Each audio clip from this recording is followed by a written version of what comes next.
أعوذ بالله من الشيطان الرجيم بسم الله الرحمن الرحيم قد خلت من قبلكم سنن فسيروا في الأرض والله ورسوله alamu bihaqiqati muradih wa yurabih wa nuzila lan den turunkeun fi hazimati Uhudin ing dalam kekalahan perang Uhud apa ayat qad khalat teman-teman lewat kaya sepi madoh tegese lewat min qablikum saking sadurung sira kabeh sunanun apa pirang-pirang dedelan taraiku tegese pirang-pirang dedelan fil kufaring dalam pirang-pirang kafir bihim halihi kalawan nempokeun kufar sumaazihim kari-kari nyiksane kufar fasiru maka lumaku sira kabeh ayyuhal mukminuna eling-eling wong mukmin fil ardi ing dalam bumi panzuru maka ningali sira kabeh kaifa kana akibatul mukazzibin iku boh kaya opo ana opo wakasane wong kang ngagorohkeun kabeh ar-rusula ing pirang-pirang rasul ai akhiru amrihim tegese akhir perkarane mukazzibin minal hilaki saking binasa fala tazanu maka aja prihatin sira kabeh li ghalabatihim karena ngalindihe mukazzibin fa inna amiluhum maka satun isun pa ana amiluhum maka utawi isun iku nemponi isun ing mukazzibin liwaktihim kade waktune mukazzibin haza bayanun hazal Quran utawi kilai Quran bayanun iku martelakeun linnasi kade manusia kullihim sakabeh nas wahudan lan pituduh minad dalalati saking sasar wa mauizatun lan pitutur lil muttaqina kade wong kang takwa kabeh minhum saking nas.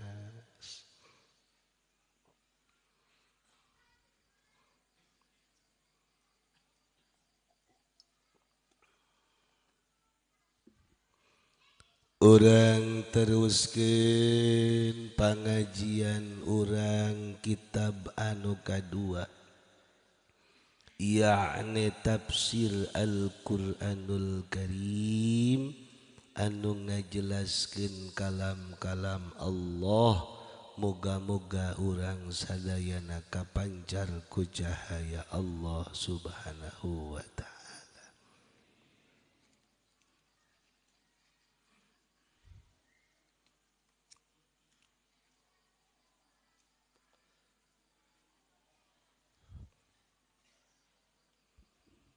Geus biasa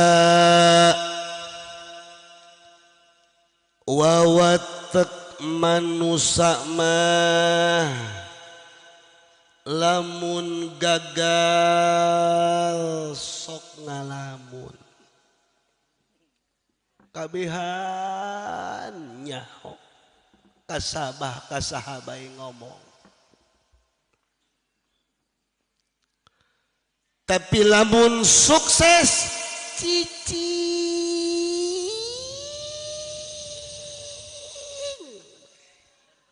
jempol gitu nyahuan jempol sorangan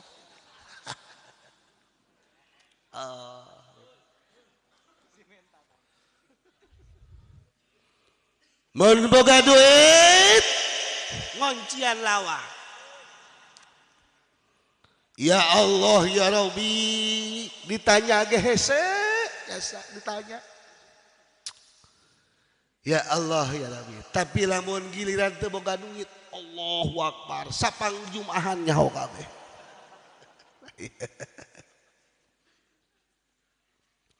ieu geus biasa wawatek manusia padahal kan anu sabenerna mah lain kitu nalika urang nikmat boga nikmat kurang kudu dicaritakeun ka batur wa amma bi nikmati rabbika fahad nalika urang boga nikmat caritakeun ka batur pikeun tahadusan bi nikmat Orang boga duit minggu iya boga milik minggu iya tegede ngan ukur 10 miliar. Caritakeun ka batur. Alhamdulillah. Aing boga milik minggu iya teu disangka-sangka maha kawasa Gusti Allah. Coba aing nanya yuk, mana musola nu can anggeus? Coba mana majlis ustad nu can anggeus? Mana pesantren-pesantren anu nyarareng leh, hadiah kan? Bawa daftaranna sadesa ka aing. Bawa daftar. Nah iya Ustad anu. Oh, loba amat ya.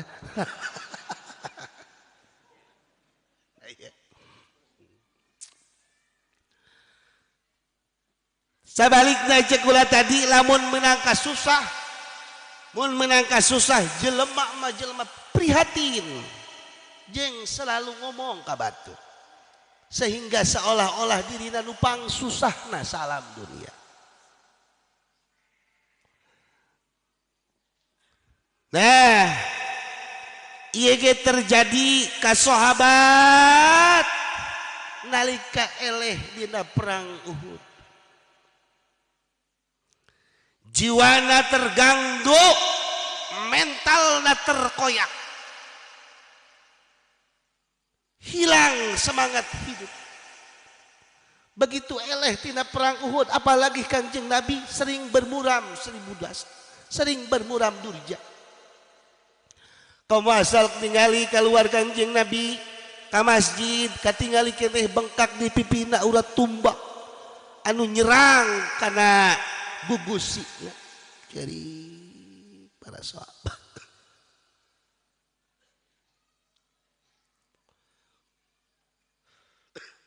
Tampil Sayyidina Umar.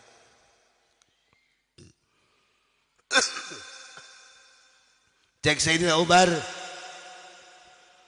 Hadirin dulur-dulur, sahabat Ansor, sahabat Muhajirin.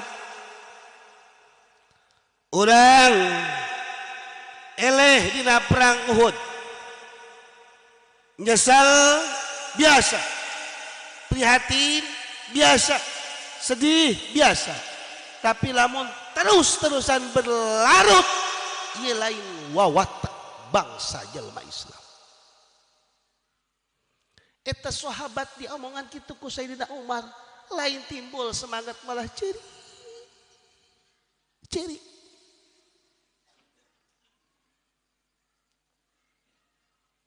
Sehingga Sayyidina Umar mundar mandir ke Kanjeng Nabi. Cek Sayyidina Umar andai kata ia dibiarkan terus menerus maka Islam bakal semakin merosot, semakin lemah, semakin tidak berdaya. Semakin hilang kepercayaan diri.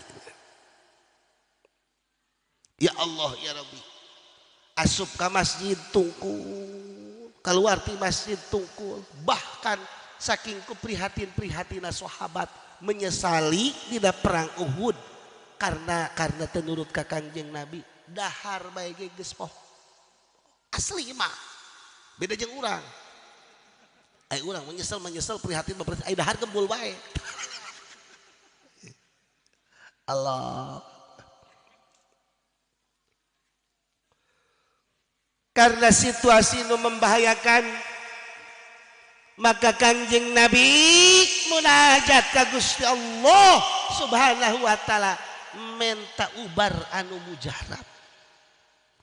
Jadi henteu-henteu ge ieu tia salah mah wawatek manusia, alpa wawatek manusia.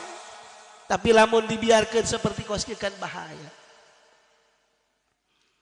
Maka Allah nurunkan ayat pangbubungah ka jelema mukmin wa nuzila fi hazimati Uhud. Diturunkanlah ku Gusti Allah bikin pasukan anu kalah dina perang Uhud dengan ayat qad khalat min qablikum sunanun.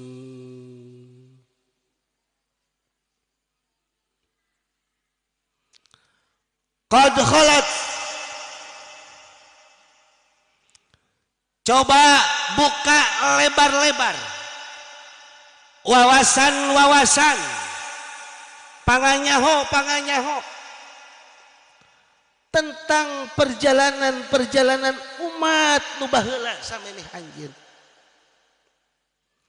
Taraiku fil kuffar nyaeta perjalanan jelma kafir biimhalihim nyaeta dibere tempo heula ku Gusti Allah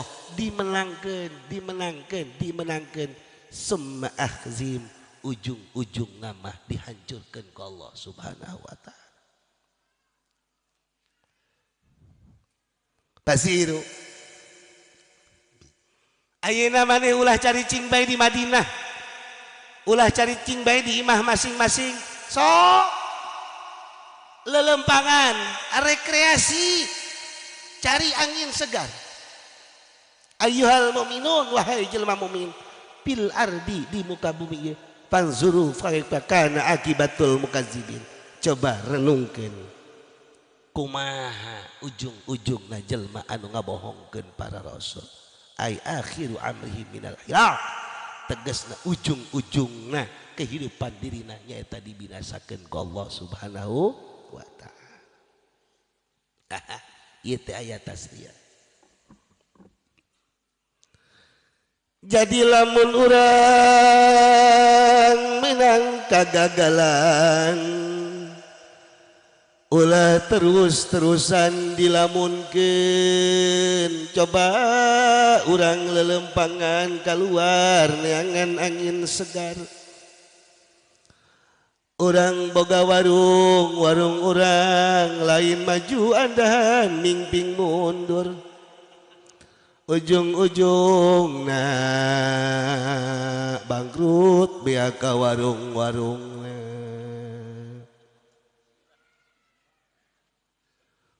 Ulah dilamunkeun ku urang jasanajan dilamunkeun ge eta warung moal balik deui. Lempang urang coba tingali warung-warung batur euy urang ka Jati Euwung manggih toko sakitu gedena sabar subur bangkrut cicing urang dihareupeun sabar subur. Ulah-ulah warung aing nu sakitu leutikna ieu bage warung sabar subur nu make manajemen anu geus diatur manehna mah pembelianana pemasukan ke jeung pengeluaranana pembajaranna rapi jawayah bangkrut mah bangkrut bae horenganan cager ge hati urang cager. Atawa urang lempang kadinya ka perumahan jaya perumahan teh dagang imah dijeleg urang imah-imah di perumahan aya nu rarajit datang ka caroplok datang ka bea kenteng da dicokotan ku masyarakat. Cak urang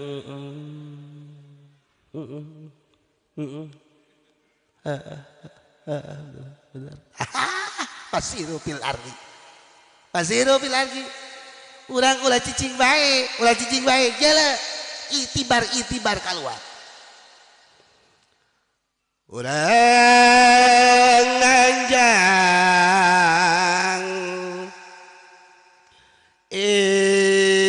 sakitu geus paheutna eta janji ke jeung awewe tiba-tiba dipulangkeun kabeh ku awewe kabeh cincin sebagai tunangan dipulangkeun deui kanu jadi lalaki. Androk baju segala nanaon bawaan dipulangkeun deui ku awewe ka lalaki. Ulah direnungkeun ku. Ulah disesali ku urang. Urang nyeuleuh kaluar. Aing makarak ditolak doang. Batur mah aya nu datang ka paeh teu kawin-kawin. Cenah naonna aing mah cenah naonna. Pasiru fil ardi. Panjang ieu. Atawa urang dina istiqomahan nanjirkeun agama cek Imam Ghazali teh mah dina penafsiran ayat ieu loba jasa jelema anu istiqomah nu niatna lulus arihlah hayang nanjirkeun agama tapi geus ti dituna bae sunnatullah aya hiji dua nu ditembongkeun ku Gusti Allah. Urang kabeneran istiqomah tadi ditembongkeun ku Gusti Allah jelek urang lain-lain. Urut-urut pesantren anu sangat luar biasa nu gede nu barogana mah kuari mah hanya tinggal kenangan. Bahkan lamun orang nyele tinggal pondasina doang sing jalalager. Pasiru fil ardi fanzuru. Cek Imam Ghazali nu mantak eta jelema anu istiqomah ku Gusti Allah teu ditembongkeun karena jang jadi pasukan-pasukan pikeun ngalawan hujah Bani Israil. Pasukan-pasukan kiai-kiai nu teu dimabrukeun elmuna ku Gusti Allah cak Imam Ghazali. Ustad-ustad nu teu ditembongkeun elmuna ku Gusti Allah. Padahal mah elmuna meujeuh, ibadahna meujeuh, nanaonna meujeuh, wabeh masagi tapi teu ditembongkeun ku Gusti Allah. Ieu ustad yang ditarungkeun jeung ulama-ulama Bani Israil. Ieu lain gagabah. Lain gagabah. Sebab engke di akhirat nu bakal ngadakwa umat Kangjeng Nabi adalah umat-umat Bani Israil. Umat Bani Israil tia Islam sarua. Manehna teu rela umat Kangjeng Nabi asup ka sorga ti heula. Ieu kan urang bakal ka sorga ti heula. Nah, ngan umat Kangjeng Nabi tia ieu nu endeu ka sorga loba jasa nu loba laga. Kan kabeh nongkon seluruh umat supaya nangkung pikeun memberikan penghormatan setinggi-tinggina ka umat Nabi Muhammad sallallahu alaihi wasallam. Kabeh nangkung. Nah, urang bakal lewat ngelewatannya. Nah, para wali-wali tungkul, para ulama-ulama tungkul. Engke loba nu ngadadahan. Dadah. Selamat menunggu.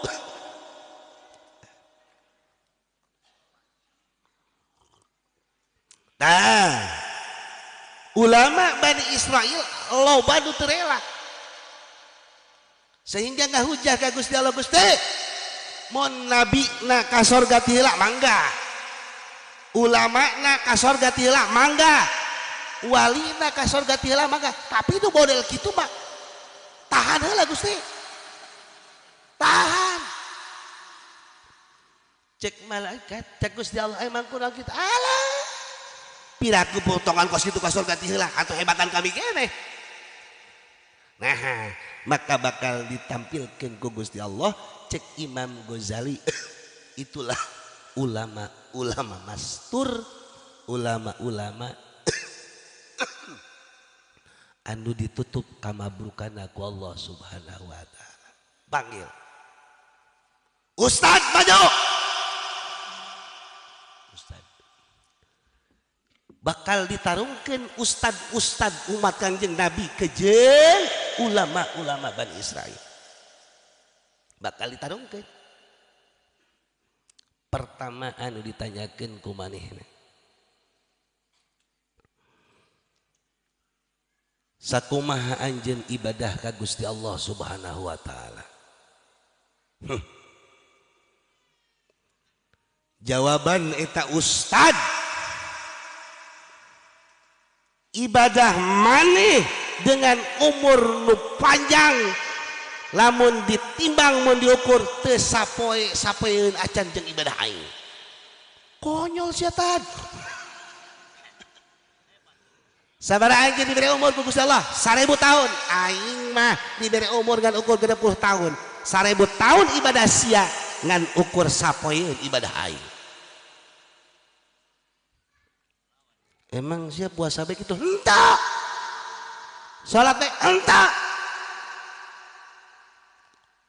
Maju. Entah baik mah.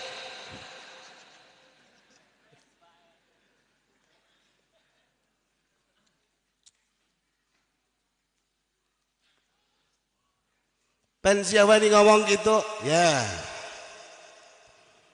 Di awak aing aya ilmuwan. Aya utawi, aya iku, aya rukun salat, aya rukun wudu. Tapi ilmu di awak aing teu pernah ku aing dipake neangan dunia seeutik ge. Jeung teu pernah ku aing dipake nipu ka masyarakat. Sedangkan loba jasa kejadian di Bani Israel mah ilmu teh dipake nipu masyarakat. Kaiji. Kedua, aing mah hirup ustadan di lembur teu pernah minta bayaran seeutik-eutik acan. Ya Allah ya Rabbi, paling lamun ngariung gelas di hadapna aya amplop sakitu-kituna. Sakitu-kituna. Geus lillahi taala bae aing mah. Sedangkan di zaman Bani Israel, mah baheula di zaman Bani Israel, lamun masyarakat nanya hukum, hiji hukum dipenta duit. Hiji hukum dipenta duit, hiji hukum dipenta duit. Sehingga ulama-ulama Bani Israel mah sararugih jasa. Ayo. Mantakan siang nyai 1000 tahun, aing nyai sapoe hebatan aing keneh. Aing boga ilmu, boga ieu, boga itu. Jelema anu teu baroga ilmu ku Gusti Allah disugihkeun aing ustad balangsak bae. Deuk kumaha coba sia? Hayo. Jadi Bani Israel maki Bani Israel sararugih kitu-kitu. Wah, imah lagi pangmewahna. Leuwih mewahan imah kiaina dibandingkeun imah rajana di Bani Israel mah. Di zaman umat Kangjeng Nabi Muhammad jalakeun ustad. Hayo, deuk kumaha sia? Mantakan wajar aing ka surga tila wajar. Tawa, ieu jangan debat ulama Bani Israel. Mantakan lain gagabah eta ustad-ustad di lembur. Ngomongna bakal kencang di akhirat.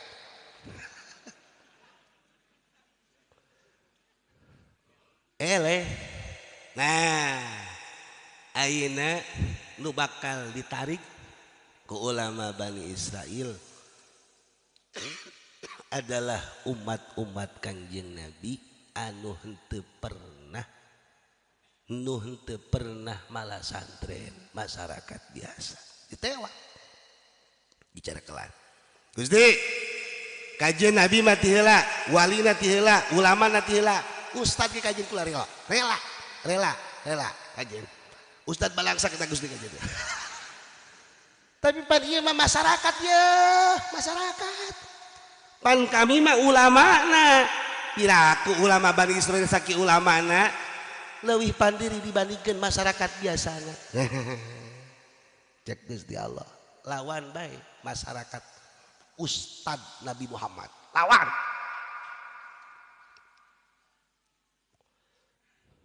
Di mana Bang? Cilejet.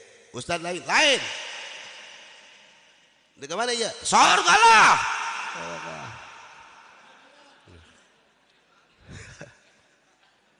Geula mah menang kula tuh nyatanya. Silahkan nanya naon ka kula. Emang bener memang ahli ibadah? Entah ilah ahli ibadah mah. Entah. Ahli ngaji entah. Aja kok memang dek asup ka surga ti heula.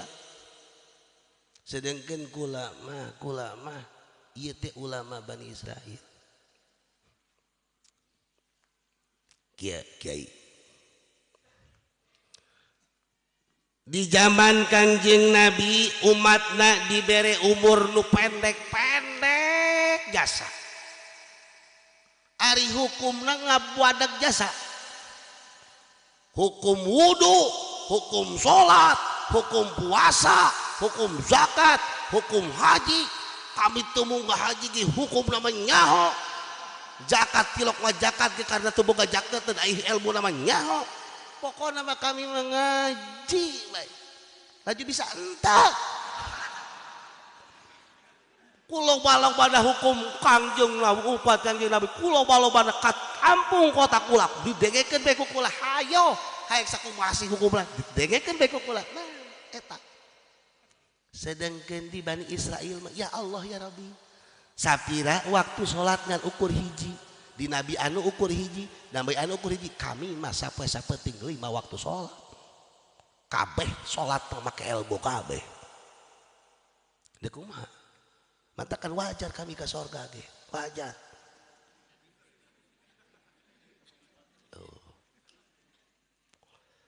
Tapi kieu mang ieu pan ka sorga teh meureunnan kudu aya sabab-sababna. Sabab ieu, sabab itu, sabab ibadah, sabab ilmu, sabab sodako, sabab do lain-lainna. Ai mamang ieu kira-kira sabab nu mana ieu? Sabab ilmu teu aya. Sabab sodakoh wajib teu aya. Oh, hiji doang sababna. Ku sabab ilmu ti Kangjeng Nabi mah ngabuadag jasa sehingga teu katampung ku kula sampai teu nyaho hiji-hijina. Kitu pasrah kula mah ieu. Pokona mah deuk ka harti deuk ka henteu kula mah didengekeun bae ta ilmu beres. Di Bani Israel mah sabira hiji dua eta ilmuna nganukur kitu doang leutik tah mah. Rombongan tukang ngaji teh lah. Nah ieu nu tilok ngaji ya. Tahan deui ku Bani Israel. Ka surga mang, ka surga sok ngaji. Tilok. Iya kos wajar Italian ke orang wajar. Ya Allah ya Rabbi, cobalah kurang diperhatikan kisah iya sampai jelema ku Bani Israel dicekel dibawa ka jero kan itu ditarik. Iya mah ya tarik bawa jero sumputan sampai gogorokan itu jelema. Ditanyaan sia tilok ngajinya tilok atuh kudu ka surga tieu lah atuh ieu be. Tak bisa lah, tak bisa kumaha. Kula kieu ye.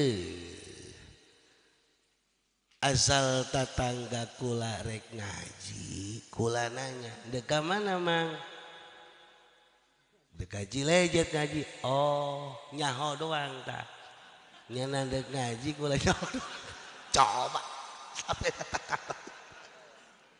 Ya Allah.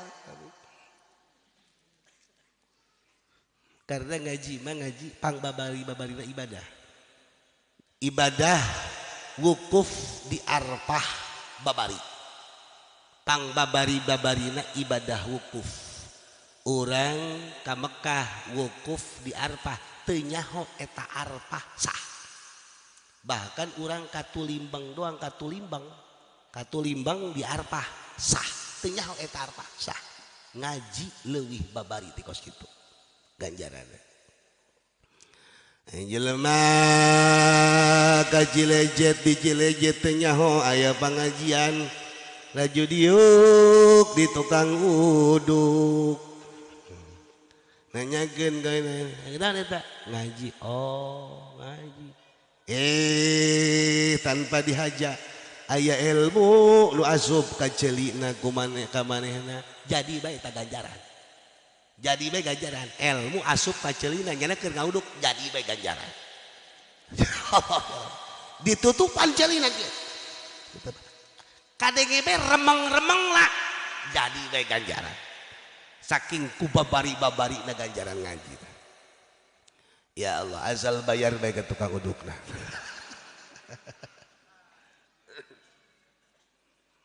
Oh, intina dina ieu aya teh magahan ka urang sadayana lamun urang keur boga kagagalan keur boga kasedih cokot teangan itibar nu lain lempangkeun awak urang pasir rek lempang jasadna atau cukup lempang pikiranna.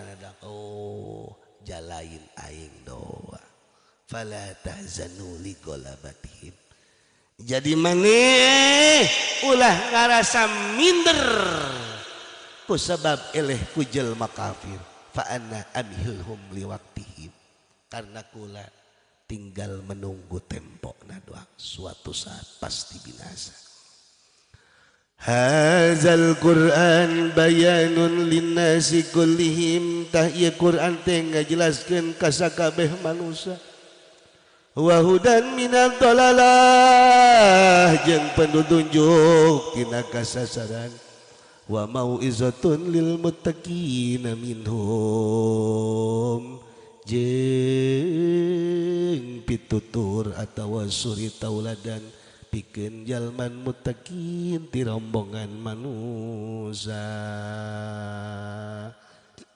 Hikmah tina ieu ayat dijelaskeun ku para ahli tafsir lamun dilelenyep ieu ayat moal mantak boga penyakit stres, moal mantak boga penyakit puyang.